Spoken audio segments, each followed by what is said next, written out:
Hey, Phil here from Bravo Charlie. I was at the Transition Film Festival Filmmakers Forum last night, and one of the ladies talked about the golden rule of dialogue, or the golden rule of narrative, being that conflict is drama and drama is conflict. And I thought waving some swords around and just seeing what I could do with the gear would be an interesting way to spend some time, art for art's sake, if you will. So I'm going to take you through the production process and show you what I come up with. And I'm not saying it's going to be good, I'm not saying it's going to be bad, but it's definitely going to be something. So I'll speak to you soon. Just unloading, and pretty much everything I bring with me, apart from usually a large spear and some swords, and the green screen, that's just here for amusement's sake. Come inside, and I'm going to take you through a little look through. Just quickly show you what I bring with me when we're traveling to a film set. So,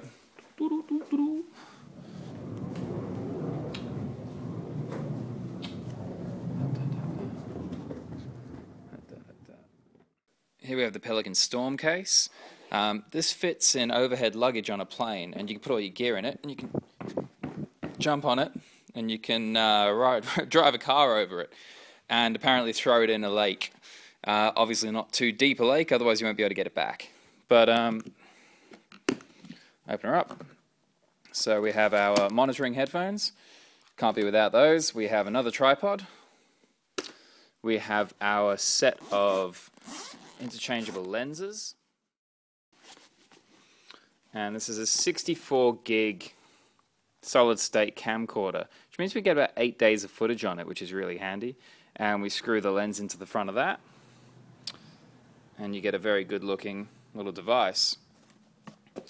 Second camera is this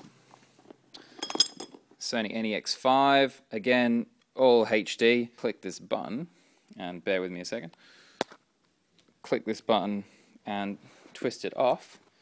You can see we have a APS-C camera, and they can fit on all the other lenses.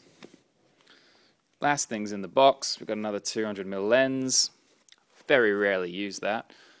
Zoom H4n audio recorder. This is great for music work because you can stick 2 XLR inputs into the bottom of it, such as a guitar, but the fidelity that comes through this is quite amazing. Quick point on the Manfrotto Combi Boom Stand. The reason this thing's great is because it gives you massive reach and extension. You can add anything you want onto the end, microphones, lights, whatever it's going to be. And this allows you to get up and over people. Hopefully you can see this. Up and over people.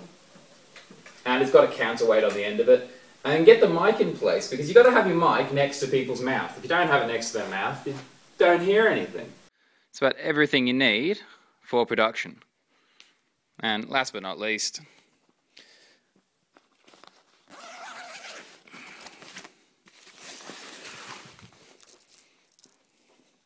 and green screen, action time. Here we've got our Miller Carbon Solo tripod.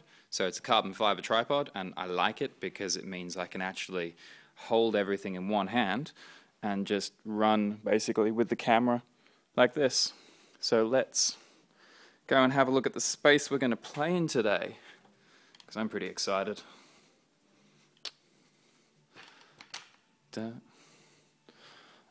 Oh. Oh.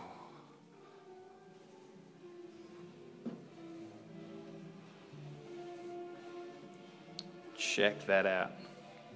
I'm just doing the first bit of film testing because we're going to have myself on the left side using the sword, and then myself and another outfit using the spear, and invert one of the images so it looks like we're fighting against.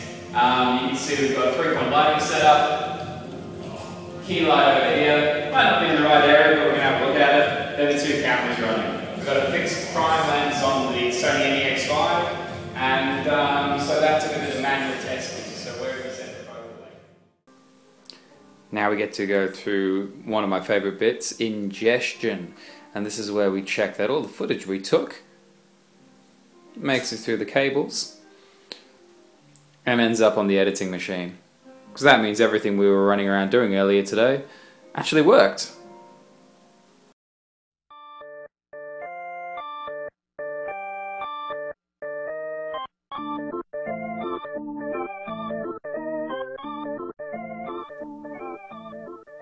day 2, editing time. So previously we talked about getting all the footage onto the timeline, and something that's become quite apparent to me is that rather than usually being able to rove around with the camera and get some nice quality shots, in this case I was actually setting the camera up, pressing record, and then running out past the camera and then coming back. Now this has had a few, issues associated to it. Namely that I can't get the quality of zooming and panning and things that I usually would because I'm not actually controlling the camera. But that's cool because the point of this is to show you the process, not to create something polished in the whole 2 hours we actually spent running around yesterday. Just a quick point on what we call pan and scan.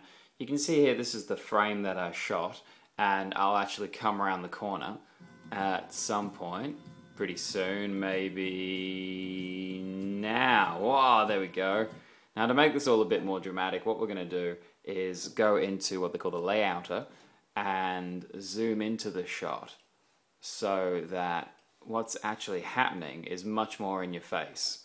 And by doing this we can collect footage, and then using keyframes we can actually jump around. So for instance we'll set those there, and then we'll go back, and then we'll zoom out again, and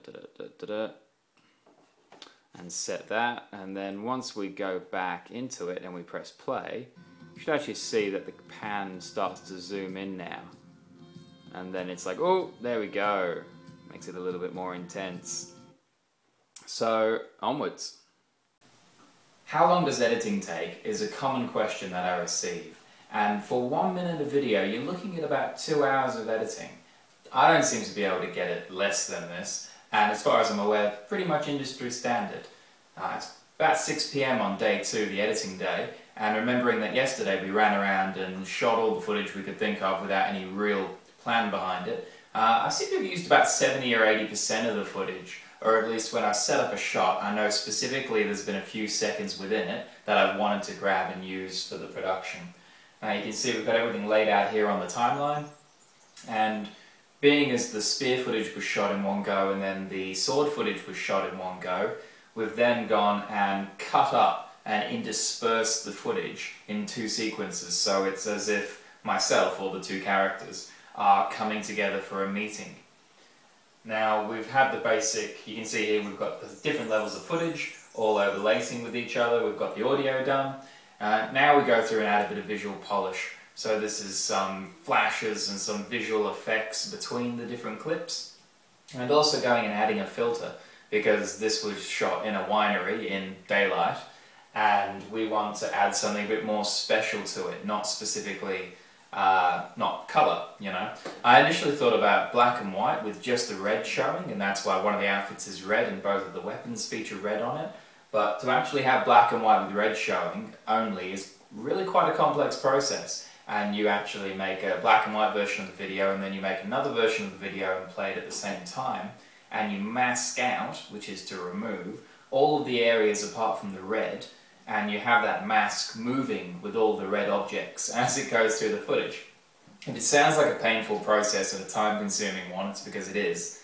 And this is a bit of a personal interest project, and I don't want to spend another 3 days doing that. So I'm just going to go with some filters that I come up with myself and have a bit of play around with EDIUS, which is the Grass Valley editing software I'm using. Grass Valley EDIUS. So, yet again, onwards.